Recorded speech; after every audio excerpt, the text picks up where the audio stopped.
as we are prone to do.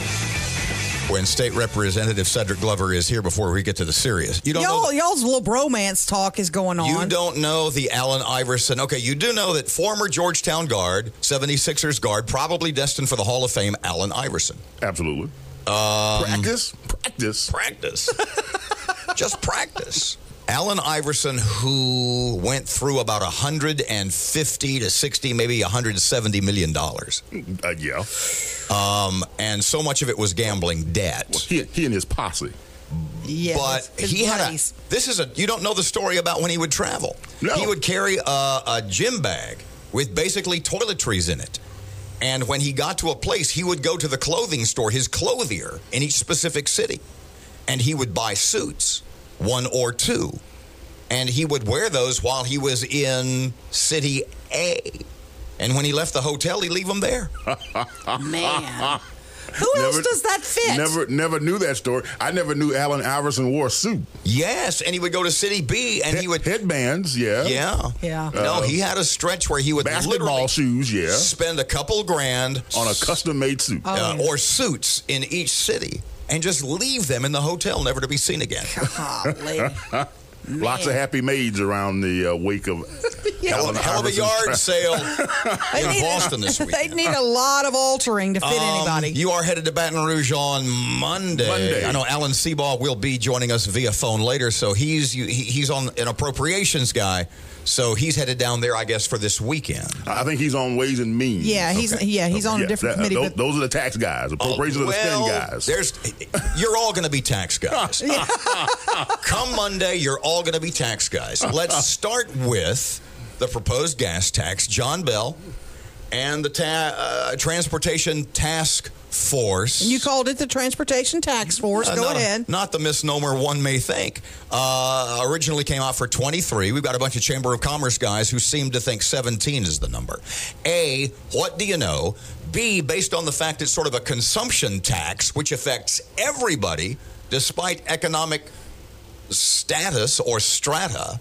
Are you conflicted about that? Not really at this point, because I'm not for it at this particular point in time. So if the vote were today... I'd be a no. Really? Even a nickel? Yes.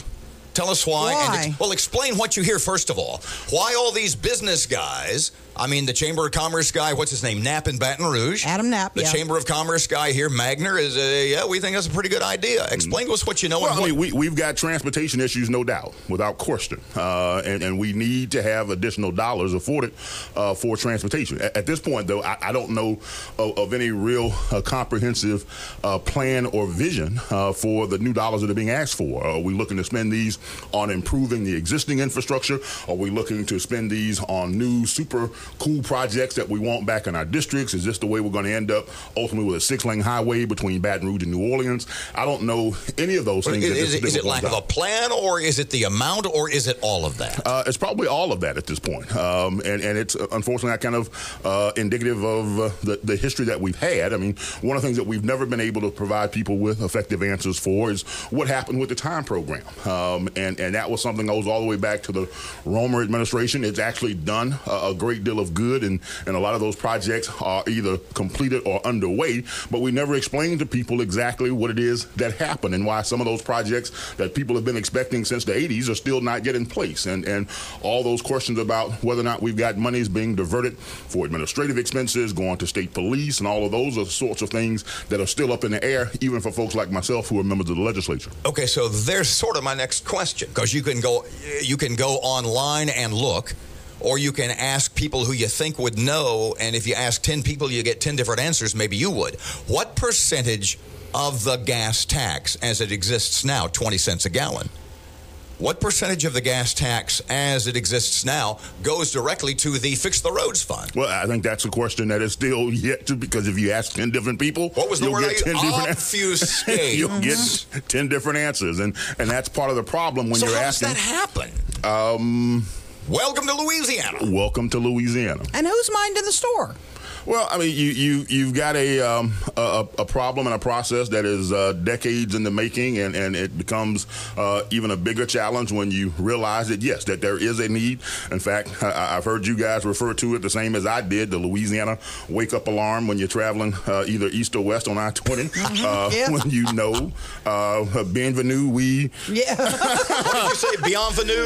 We suck. Yeah. Right, I mean, so you know that she missed my cue, but yeah, I'm sorry. she got yours, Robert. Took me a minute. Let me Stick ask around you this. 19 more years. Let me ask you this, Cedric, because there's concern, and I know this was part of the chamber's concern, that if you're not at the table, you're not getting a piece of the apple pie. Certainly. So if you vote no, do we not get the Jimmy Davis Bridge? Do we not get I-49? Well, you got to have 70 votes in the House to be able to get this done. So yeah, I'm at the table. I'm just not buying in as one of those folks that can be counted on at this point to jump on the hay wagon and say, let's go ride. Because I've got serious questions, serious concerns, and want to know exactly what it is that we're going to end up doing, how we're going to end up doing it, and whether or not it ends up addressing those problems that are most important to, I think, the most number of people in this community. And can you sit here and tell us that you want some assurances before you're a yes vote, if you become a yes vote, that we're going to get a part of that money? We're going to get a share. I already know at this point that Northwest Louisiana in particular, gets the short end of the stick. I just met yesterday with the folks at Family Helping Families, where determined that the per capita spending on average for those various programs for the developmentally disabled average is about $25 per capita across the entirety of the state of Louisiana.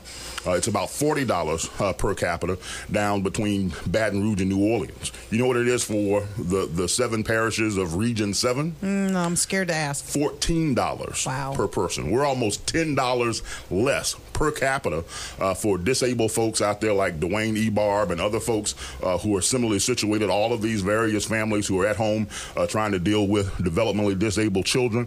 Within this region of Northwest Louisiana, we're at $14 per person, $10 behind the state average, $20+ behind other parts of the state.